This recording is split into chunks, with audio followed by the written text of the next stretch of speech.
Deontay Wilder said he would fight Dillian Whyte, who was his #1 contender, if he's promised a shot at Anthony Joshua. What's the problem with this? Well, I'm not saying it can't happen. I'm not saying it's never happened before. But I've been watching boxing a long time, and I personally have never heard of you negotiating a fight with one opponent and then involving a third party, in which would be Anthony Joshua, in your negotiation contracts. I don't see how it works. You negotiate with each fighter individually. You can't be asking, can I have this fighter involved in the contract? As far as I know, I don't know any examples of it. Now, you could have an agreement with Joshua that if he beats Dillian, that next he faces Joshua, but that would be between him and Joshua. It wouldn't have nothing to do with the Dillian fight. That has to be negotiated separately. I mean, so in this agreement, would that mean that Dillian gets a shot at Joshua as well? How far does it extend? How can it just be you who gets the shot? I mean, if the Joshua fight was so important to him, why didn't you just negotiate with Joshua instead of trying to get it in a contract with Dillian? That just seems like too much work. Why did you turn down $100 million? It was his fans, and he kept saying it as well, that unification supersedes mandatory. He kept saying it, and so did his fans. Well, go negotiate with Joshua and forget Dillian then. You was offered $100 million to fight Joshua, and you turned it down. Well, let's put that in perspective. It was $120 million for 2 fights with Joshua. I think 2 fights and 1, let's say, title defense, and then going to the 2-fight series with Joshua. And he turned it down. And then recently he said that was more money for the Joshua fight that he would have got for the Fury rematch. He said it himself. And now there's this line coming from his fan base who he puts a lot of trust in, yeah? Who he co-signs, that in this mediation with Fury, Fury has a choice to either sign over the WBC belt so Wilder can fight for it, or he could keep the belt and give Wilder $32 million, which makes no sense. How is Fury going to give him $32 million when Fury said, I'm not going to give you $2 million in 2019? Why would Fury do that? He's getting 60% of the purse. Wilder's getting 40 because he lost the rematch. And Fury was saying, let's fight. I'm not giving you $10 million. Bbar was saying, no, we're not giving you $10 million. And added to that, the Wilder-friendly media, they was also saying that, oh, part of the deal would be Wilder will be promised the winner of AJ and Tyson Fury. Now, you get $32 million and promised the winner of the unification fight.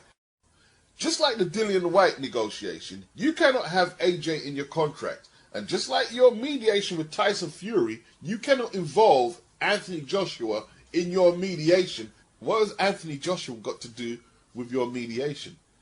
Does Anthony Joshua have any contractual obligations to Deontay Wilder? No. What does Tyson Fury and Wilder's mediation have to do with AJ? Why would AJ be obligated to fight Deontay Wilder if he won the clash with Tyson Fury? Why would AJ be obligated? What's it got to do with AJ? But the bigger question is why does Wilder find himself in this position of mediation with Tyson Fury anyway? Why are you there? And what are you supposed to get out of this? And the question needs to be answered. There's no use Wilder saying, oh, I can stay quiet if I want to, if I choose to. I don't have to say anything. Is this what Deontay is saying? Now, I believe it was October. Any obligation that either party had to fulfill that contract ran out. Now, Wilder doesn't want the fight. That's why he said all what he said about Tyson Fury. And that's why he didn't separate himself from what his followers were saying either. So, basically, the contract ran out. You could say that the COVID put a spanner in the fight, although AJ managed to fight this year. You know, so much for all these leverage tactics between Wilder and Fury. Frank or Bbar couldn't put enough money up to put Tyson Fury in the ring in Britain, but AJ fought at Wembley with 1,000 spectators in there, and Deontay Wilder, well, say no more. So much for leverage tactics. But I don't want to get off track. Now, if you're an extreme Wilder fan, you can say, well, it's not Wilder's fault that the COVID ended all hopes of any live gates in the third Fury fight, so it was hard to logistically get it together. That's not Fury's fault. And the stipulated time for the contract has ran out, and that's that. That's that. Now, they did actually extend the intended date of, was it June or July for the rematch because of COVID, they did actually extend the date. But, Wilder didn't say anything. Shelley Finkel was quiet. They was all quiet. Didn't say anything until Fury moved on. Then they decided, they're going to start running their mouths. Now, after watching the rematch, we all know that when the July or June date was off the table because of COVID, for Wilder, it was like being on death row and getting a stay of execution at the last hour. We all know this. And Wilder knows this. Theoretically, the COVID may have extended Wilder's career by a few years. It may well have done, because Fury was going to end it in June or July. He was going to end it. Now, before you start accusing anti-Wilder channels about this rumor with Shelley Finkel and Wilder splitting, it was actually Kevin Barry, Joseph Parker's trainer, who came out and said it. He said he heard. So anyone said that they split 100%, is probably exaggerating it, and maybe they're trying to spice it up a little. But let's think about it, really. How did Shelley Finkel let the contract date run out? How did he let it run out? What was he doing? Because what Kevin Barry said is that they split last year, and that's the reason the contract was sent back so late, because Finkel had left the contract on his desk after they parted ways and hadn't secured the third fight by a certain date. That's what Kevin Barry is saying. So if we read into that, that would suggest that they could have split, but they reunited. But by the time they did reunite, it was a little too late. I don't know. But Wilder or Shelley Finkel didn't have nothing to say until Bob Arum and Frank Warren and Tyson Fury said they're moving on. They're going to take somebody on in, was it November? That's when they decided to talk. Till then, we didn't hear shit from them. Fury was visible all year, doing training with his wife in the morning. Messaged Wilder a few times, you dosser, this, that, and that. We didn't hear nothing from Wilder. They're acting like it was normal for Wilder to stay silent in the build-up for a fight when we saw him running his mouth in the build-up in the previous two fights he had with Fury. We saw him running his mouth with Dominic Brazil, telling his child, I want you to look in my face when I cripple your dad. We saw the build-up with the Stavern fights. Now all of a sudden you're silent, and I'm supposed to believe he wanted to fight. All I know is this, though. For all of you talking about why they talking shit about Shelley Finkel, like Shelley Finkel is so dedicated to the cause, why hasn't Shelley Finkel backed up any of the Glovegate issues? Why hasn't Shelley Finkel backed up any of the allegations that either Wilder or you have made about Fury cheating? How come Shelley Finkel hasn't backed up one single bar of it if he's so down for the cause? And what about the trainer? Ain't the trainer supposed to ride with his fighter? How come JD hasn't said nothing? What's JD said about all these cheating allegations about the egg weight, Glovegate, water being spiked, heavy costume? How come he hasn't backed up Wilder at all? How come he hasn't explained his role in overlooking Tyson Fury taping up his hands and getting gloved up? Huh? So there's been a lot of damage control for Deontay Wilder ever since his name was associated alongside Anthony Joshua in a unification fight. So far, Lou DiBella has been sacrificed. Next, it was Mark Breland. Who's next? Will it be Shelley Finkel? Will it be JD's? Will it be Al Heyman? Lou made sure that the split was very cordial, amicable, which doesn't quite fit with his outspoken New Yorker mentality. So no, I have no proof, but I'm speculating he had a lot more to say.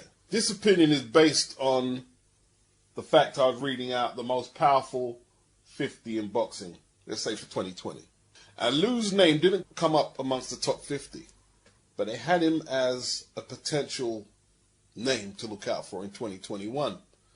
And he doesn't want to burn any bridges. Whatever he's doing, I don't know what he's got planned. He doesn't want to burn any bridges. You don't want to f*** with the likes of Shelley Finkel and Al Heyman. And I guarantee you, Deontay Wilder knows who we can f*** with. He's not going to f*** with Shelley Finkel, and he's not going to f*** with Al Heyman. Shelley Finkel is very powerful. Shelley has a very powerful role in the PBC. Very powerful.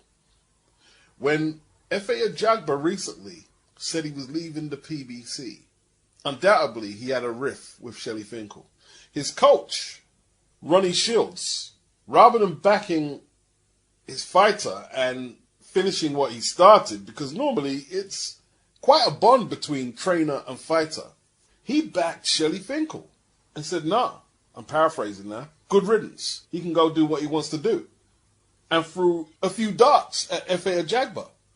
and defended Shelley Finkel. Shelley came in at number 24 on the list, most powerful people in boxing. Dees, it looks like he's bulletproof. Maybe they got some information on Wilder that he doesn't want to come out, and they're blackmailing him perhaps. Because when it was time to disregard Mark Breland, he was online with it, throwing darts at Breland, angry. But Dees, who was supposed to oversee the hand wraps and the gloves and all that good stuff as trainer, Wilder said he had words with Dees. But we wasn't privy to it. This didn't come out on social media. How come you can blaze Mark Breland online, but people like Dees, we don't get no battle rap bars at all? And obviously Al Heyman came in at number 4 on the most powerful in boxing.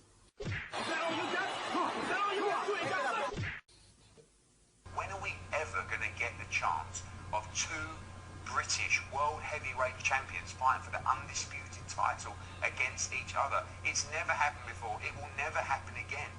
But I have a feeling that there's going to be a lot of Americans who are going to watch the fight. Maybe illegally on streams, but there's going to be a lot of Americans who are watching it. But they're going to play down the significance of this fight because it's 2 Brits with no American involvement. Now, I want thought out, intelligent answers. In fact, I won't accept nothing else. I would like to hear from people, whether you live in America or not, but Americans in particular. Is it a fact that AJ, who is less popular in America than Tyson Fury, and perhaps Fury are not household names out there, why there is this indifference to news of their undisputed fight? Or is it a fact that boxing is just no longer a priority over there? Which one is it? Is there a resentment, in your opinion, that it's 2 Brits fighting for undisputed? Is there a resentment there, and therefore a lot of Americans are playing it down like, oh, I'm not too bothered about that? Because the Undisputed Heavyweight Championship has traditionally and historically been the prize of America. They've had the most champions. They've had the most success with it. They used to talk about Vladimir potentially beating Joe Lewis's record of title defenses, but all of Joe Lewis's defenses were undisputed defenses. Vlad's were single belts, unified, but not undisputed. Since the heyday of Tyson, Riddick Bowe, and Holyfield in the 90s, it's been a hard recovery for American heavyweights. Like Chris Byrd was once the best American heavyweight. He did beat Vitaly Klitschko, but he was basically a middleweight who had good results against the likes of David Tua and Klitschko. Yes, he did. And he beat Holyfield, a faded Holyfield, but you can't really compare him to what the likes of Holyfield and Tyson did in their primes, or I dare to say a Riddick Bowe. But, you know, since 1999, 2000, it's been Chris Byrd, it's been guys like DeVarrell Williamson, Joe Macy, Maurice Harris, Derek Jefferson, Ray Austin, Seth Mitchell, Areola, Mexican-American. No, Stavern is not American, he's Canadian. And Wilder has been probably the best out of that bunch. He's probably been the best in what has been the weakest era for American heavyweights since Tyson Holyfield at the back end of the 90s, since the Queensberry rules came about in 1892 with John O'Sullivan and Corbett. Post-millennium, Britain, Frank Bruno, he's gone. We had guys like Herbie Hyde and Akinwande who won WBO belts in the 90s. Herbie was no longer a factor by this time. Akinwande was still here and thereabouts, but, you know, he got knocked out by Oliver McCall. We had the likes of Matt Skelton, the likes of Danny Williams, David Haye came later, Audley Harrison, Michael Sprott. Got to mention these names, these who we had. David Price was a prospect for a little time. Sam Sexton, Derek Chisora, John McDermott, and obviously Tyson Fury. In all truth, when we're talking about Tyson Fury back then, before the Christian Hammer and Derek Chisora rematch, it was hard to separate Tyson Fury from that pack there. It didn't look like he was going to go any further than any of them. David Haye did win the belt, the WBA belt, but he never looked as good at heavyweight as he did at cruiser. He never did. Derek Chisora, performance apart. In the 90s, you know, Lennox Lewis, that's a borderline case whether he was British. Bruno, guys like Scott Welsh, Julius Francis, Piers Morgan had the great idea of putting the Sun logo on the soles of his boot and paid him for that when Mike Tyson rolled him over a few times. You had Pele Reid, very promising, and it all fell apart. Akinwande and Herbie Hyde with their very contentious reigns with the WBO belt. It wasn't that good. Bruno did win the belt. He did win it against McCall. That was one of the highlights. But British boxing in general wasn't in great shape. Nassim Hamed was good. Joe Calzaghe just wasn't in great shape. The recent batch of American heavyweights got to put Jarrell Miller in there. Obviously, he can't stop juicing for the life of him. Wilder, we've got to see how he comes back. Charles Martin, Gerald Washington. People are talking about some Jarrett Anderson. I'm going to have to take a more in-depth analysis on that one. Adam Karnaki, Polish-American. He's in rehabilitation after getting flattened by Robert Helenius. And it's not the best, is it? It's not the best, It's not the best American gene pool of heavyweights we've seen. The first time I saw a Klitschko was 1999, at least professionally. I saw Vlad in the Olympics. But Vitali, was it 1999 when he knocked out Herbie Hyde on a Frank Warren promoted card? The first time I saw Vlad was on the same card when Lennox Lewis came back to the United Kingdom as Undisputed Champion. And this was the first time, in my opinion, they made a real big deal about Lennox Lewis. Because when you're talking about the Frank Bruno fight, it was partly big because Frank was such a name. He was such a personality. But this was the Lennox Lewis show. Nobody knew who Francois Beaufort was, apart from people like me. Nobody knew who he was. And this show was a big deal. They made a big deal about Lennox returning. And Vladimir knocked out Monty Barrett. Gave him a serious beating. It's the first time I saw Vladimir Klitschko. And then there was that period from, it seemed like about maybe 2003, 2004, whenever. Vitali, Vlad, they was all winning belts. Oleg Maskayev, he won a belt. Then Sultan Ibragimov, did he have the WBO? I think Vlad took it off him. He won it from Shannon Briggs, defended against Holyfield.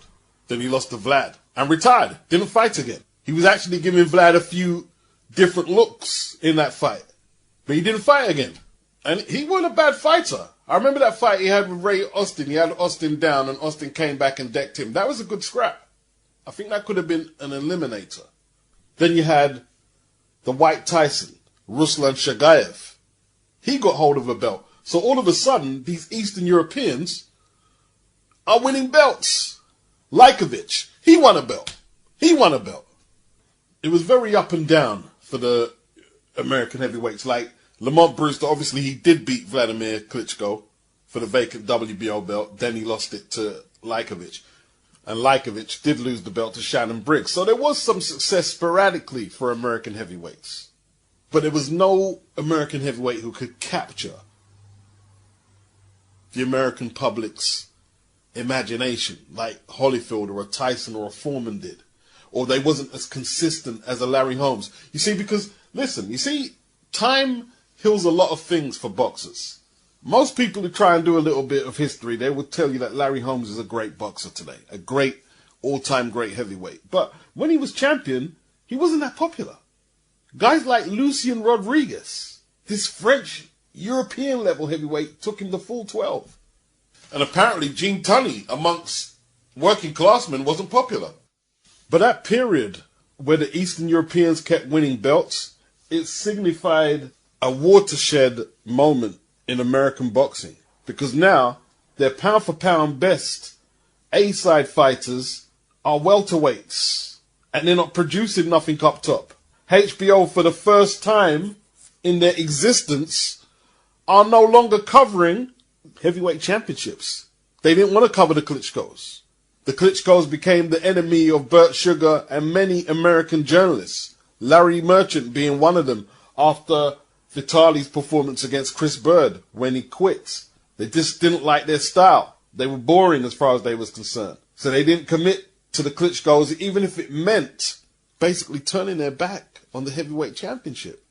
You see, this is where I come into conflict with a lot of people. And I understand there are cultural differences, big cultural differences, where, you know, as far as the Americans were concerned, they just didn't like the Klitschko's, or they was boring. And we just don't want to see them on TV. That was their attitude. In England and Europe, let me speak for England.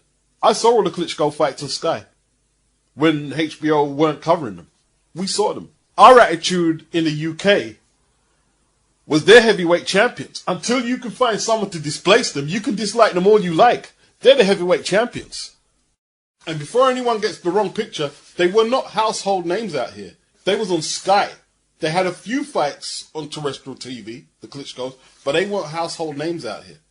And there was a lot of boxing fans who didn't like their style, especially Vladimir, didn't like Vladimir's style, didn't like the Klitschko's, didn't like their personalities. A lot of media who didn't like them, just like America. Only difference was they're the champions.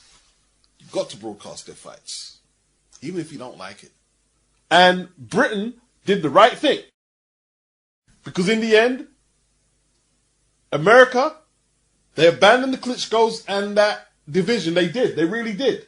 That's why Wilder didn't have to fight a Klitschko, because their reputations were so bad. And that was American journalists who did that. But who beat Vladimir Klitschko, the long-reigning unified champion, eventually? It was a Brit, Tyson Fury. And then AJ finished him. When Lamont Brewster beat Klitschko in 2006, it was a big upset. But America just never made a big deal that, this American guy who was a little unfancy before the fight, he's actually beat a Klitschko. He's actually got the belt back. They'd never made a big deal about Lamont Brewster taking that belt from Klitschko, and they never really got behind him. You know, Chris Byrd is a natural middleweight. He was fighting giants. And yes, he didn't win all of them, but he was putting up some terrific battles. With a lot of fighters who were a lot bigger and a lot more powerful than him. He took on the likes of Ibia Borshi, Vitali, Vlad, Tua. Look at the punches that guy took on Povetkin. And he was a natural middleweight. That was something to get behind. As far as Americans were concerned, if it ain't Tyson or Holyfield or Foreman or Ali, they just didn't care. Same way they was very indifferent to Lennox in his prime. But yet, when you see Roy Jones go to places like Russia, he's worshipped like a god. But Americans don't seem to have that same respect for boxers outside of America, or boxing outside of America. Boxing really is a global sport. This is no longer that sport where there's this casino culture like Donald Trump was running in New Jersey in the 80s and 90s to a degree. That's gone. Remember Lou DiBella was talking about making the Joshua and Wilder fight, and Lou caught this flashback of grandeur where he was going to take you back to the casinos and high rollers. I say, Lou, I want to be in that dream with you as well. But Lou, it's over. It's done. That period is gone, Lou. So what I'm talking about, casino culture in the 80s and in the 90s to a degree, the casinos actually used to buy the broadcasting rights for fights and put them on pay-per-view. That's how powerful they were. They would have high rollers there partying, spending money for a week until fight night. And that's how they funded all them big fights. Lou, you know what is happening? AJ is selling out arenas or stadiums in England, 80, 90,000. That's where Wilder needed to be. And there shouldn't have been no argument. There shouldn't have been no leverage tactics or, this and that. No. That's the only viable place for that fight to happen. Pre-COVID. America don't want to share boxing. When the people in Switzerland and the Sauerlands came with the WBSS. Oh, this is excellent. We can get all 4 belts in the tournament potentially. Bob Arum and Al Heyman still haven't carried their weight in one of them tournaments. And this is why, I tell you, I really dislike Bob Arum. The fact that he was saying, I'm not going to send my boxers on their networks to fight in no tournament. And then he signs up the people who wins the tournaments like Inoue and Josh Taylor. I know some people think all that shit that he's doing there is crafty and he's clever. The man's a scumbag. But Sky gave that tournament a home. They gave the WBSS a home. Eddie allowed his fighters to enter that tournament. Kevin Smith won that tournament, and Eddie had to watch Callum fight on ITV. He didn't bitch about it. There's Bob, I'm not letting my fighters go on other networks for some tournament. Now, Frank Warren, I'm not going to say too much. He didn't really have too much in the stable to enter in the WBSS. He promoted Zolane Tete. He was supposed to be in the tournament, but he got knocked out by Casemiro, and that was that, at bantamweight. Where were the PBC? Where were HBO? If it wasn't for DAZN, most Americans would have to find illegal streams to watch some of them WBSS tournaments. And before anyone starts any shit saying, oh, we're not interested in that over America, I know several channels who were frustrated that networks over there didn't pick up none of them tournaments. Several. And big channels as well.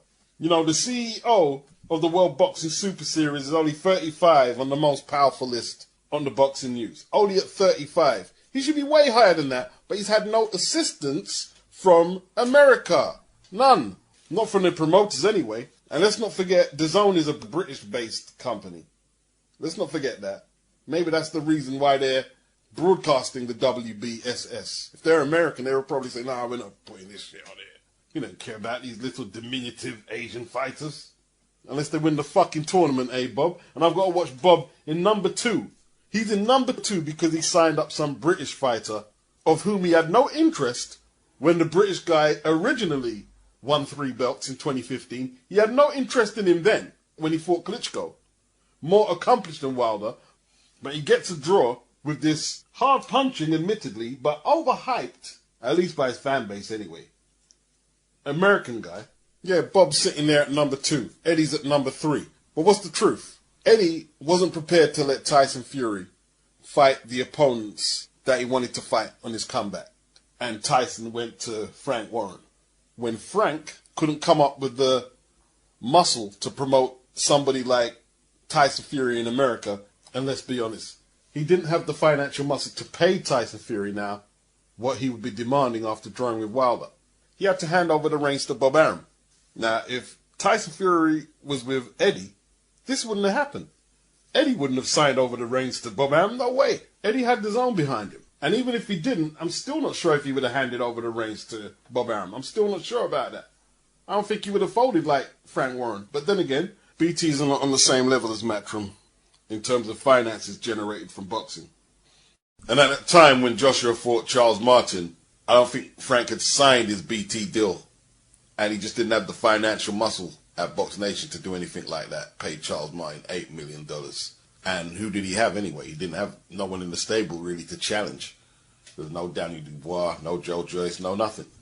Derek Chisora was just drifting along at this stage. Tyson Fury was with Mick Hennessy and he was on the sidelines going through all the issues he was going through. And I remember I used to make a whole load of videos saying, why don't Frank Warren sign some heavyweights? He needs to sign some heavyweights, man. And look at his stable now. Joyce, Dubois, Gorman, Adelier. Undisputed. Now, I don't care if all the belts are on the line. I really don't. You guys can play alphabet belt games. I'm old school. I don't need to do that. I've watched boxing long enough when you didn't need 4 belts to be undisputed champion. So the fact that these guys have accumulated all the belts, but the sanctioning bodies might stop all the belts being on play for that fight, that means nothing to me. Let's not pretend that sanctioning bodies have always had a say over championship boxing. Because we're dealing with Queensberry rules. This is the era where we are currently in boxing. Queensberry rules. The Marquess of Queensberry rules. Right? The first heavyweight championship world title fight under the Marquess of Queensberry rules was with John O'Sullivan and Jim Corbett. Gentleman Jim Corbett in 1892. It wasn't until, when was Dempsey champion? Let's say 1921. That the National Boxing Association, the first sanctioning body, reared their head. So the sport wasn't concerned about sanctioning bodies for 30 years. Who was champion in that time? Sullivan, Corbett, Fitzsimmons, Jeffries, Jack Johnson, Tommy Burns, Jess Willard, for 30 years with no sanctioning body. So let's not pretend that we can't live without sanctioning bodies. Because it wasn't until 2021 that they made an appearance. Then 2022, the Ring magazine gave the first lineal world title belts to Jack Dempsey and Pancho Villa, the flyweight. But these two fights they're going to have are going to have a huge impact on the landscape of boxing. Huge. It's going to have a huge impact on American boxing because, you know, the two biggest fights, there's no fight that Canelo can take in 2021 that's going to be bigger than Tyson Fury and AJ. It doesn't matter who he fights. He could fight all the Charlos, Andrade and Golovkin in one day. It's not going to be bigger than Fury and AJ. So America is going to have to go without the two biggest fights in boxing for a whole year. And the Saudis will probably have the fight. Because you're going to have them PBC fans telling us how big Keith Thurman is, or how nice his haircut was, or how great Errol Spence's performance was against Danny Garcia. But it's not really moving the needle. And then at the same time, they're going to be saying they're not interested in AJ and Fury because they're not American. So potentially boxing just becomes more marginalized over there. But globally, boxing's huge. It's huge.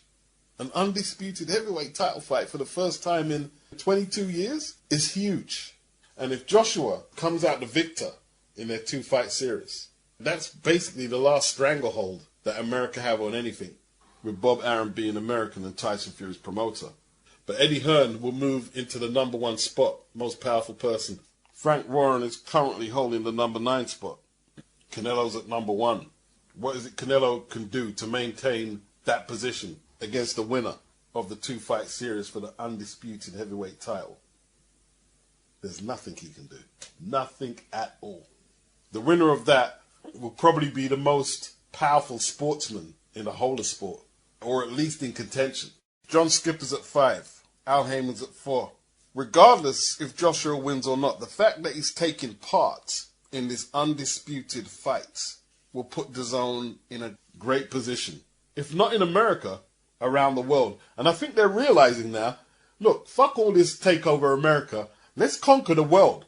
That's where you'll do better with boxing. Boxing is becoming a global phenomenon in so many territories. And it doesn't matter if you got Americans like the PBC fans saying they're indifferent to what happens elsewhere in the world. That's cool. Shit is happening outside of your periphery.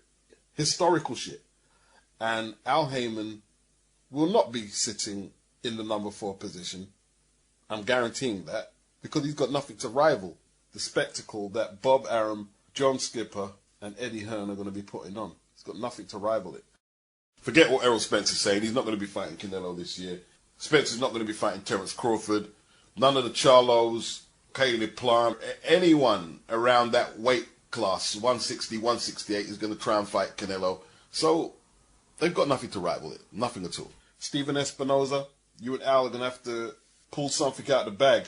And these are the two men, Al Heyman and Stephen Espinoza, who influenced Deontay Wilder not to take the bag from John Skipper. Espinoza sitting in 6th place at the moment amongst the most powerful people in boxing. And let's not forget Shelley Finkel sitting at 24. They will stop Wilder from picking that bag up. And I'm not impressed about any news that Richard Schaefer is coming back to work with Al Heyman. What's that going to do?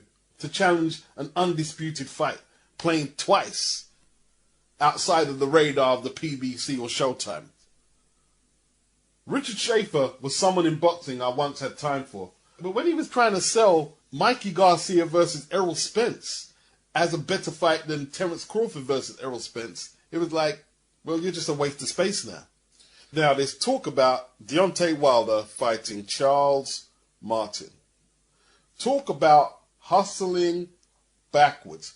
Are you serious? You're fighting the guy you were supposed to fight in 2016 to unify the belts, and now neither of you have belts. You're fighting now in 2021. So Shelley, remember Wilder got really upset when Eddie calls Shelley Shirley. His name's Shelley.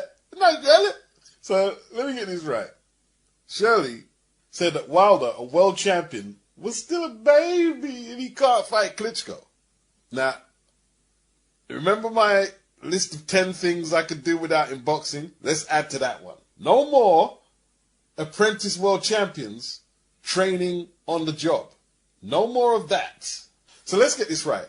Shelley stopped Deontay Wilder fighting Vladimir Klitschko for Undisputed. This would have been for Undisputed. He stopped him fighting for Undisputed. And then, rather than make the unification with Charles Martin, which, okay, if Vlad is too big a task for Deontay, surely you can take on Charles Martin. They didn't cough up the bread to stage a Wilder and Charles Martin unification. That fight was in negotiation before AJ and Charles Martin. A lot of people don't know that. Charles Martin and Deontay Wilder was in negotiation before Charles Martin and Anthony Joshua. Now, if Shelley and Al was really serious about their business, or if they knew anything about boxing, I think Shelley, see guys like Shelley, I just think they're too old. PBC needed to come up with that bread. If you see Eddie willing to give Charles Martin 8 million, you give Charles Martin 10. AJ and Eddie Hearn had nothing, had no belts and no stock in the game. You give up 10 million. Why? Because you can't lose. It's an in-house fight. Give up the bread. The winner will have 2 belts. And when Eddie calls again, this time Charles Martin would have 2 belts or Wilder would have 2 belts. And when you ask what it's going to cost to bring them over, probably 20 million, Eddie. The man's got 2 belts. Then Eddie would be in a twist. He'd probably have to send an inexperienced Anthony Joshua over to America. But they didn't do that. They fucked it all up. Joshua got 1 belt, took another belt from Klitschko, a vacant belt from Klitschko, another one from Joseph Parker, and now he's had 10 world title fights, 1 loss. 10 world title fights, 1 loss. So Shelley stopped Wilder from Undisputed with Klitschko, stopped him unifying against Charles Martin, and then stopped him going for Undisputed again, twice, second time against Anthony Joshua. So from a fight that was easy to make in 2016 against Charles Martin for 2 belts, they're talking about making that fight now. Good luck, because Wilder's going to want a truckload of money, and Charles Martin is not going to take that fight on for peanuts either, because he knows he could get knocked out in a couple of rounds if Wilder's on his game. Let's break down how they're hustling backwards. That fight in 2016, before Eddie and AJ entered the picture, could have been at the most 3 to 4 million to make, because Wilder wasn't picking up no purses over $1 million, and neither was Charles Martin. And they still didn't make the fight. And now, you're going to have to pay Wilder the lion's share, and Charles Martin whatever.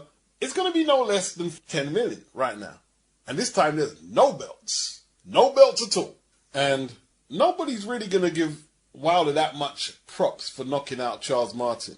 If Charles Martin could knock Wilder off, you stop this man picking up 120 mil, 2 fights for Undisputed and 1 regular defense. In fact, we can make that 3 fights for Undisputed if we count the missed opportunity against Klitschko. When Shelley said it's still a baby, you stop Karnaki picking up his purse from AJ, and you stop Luis Ortiz, and now he's got Charles Martin problems. You should walk away. We could be talking 2022, 2023 before a PBC fighter is able to fight for the heavyweight title again. Now, I've got one man who I want to win in particular in the Fury and AJ fight, and I think you know who it is. But we're not here to discuss that. We're here to discuss the participation of a super fight, a bona fide super fight. Neither man has to scream A-side because everybody's getting paid. This fight has to be split across 4 different networks: ESPN and DAZN in America, and BT and Sky in the UK. I don't know when the first fight is going to take place, but the rematch is going to be a few months down the line.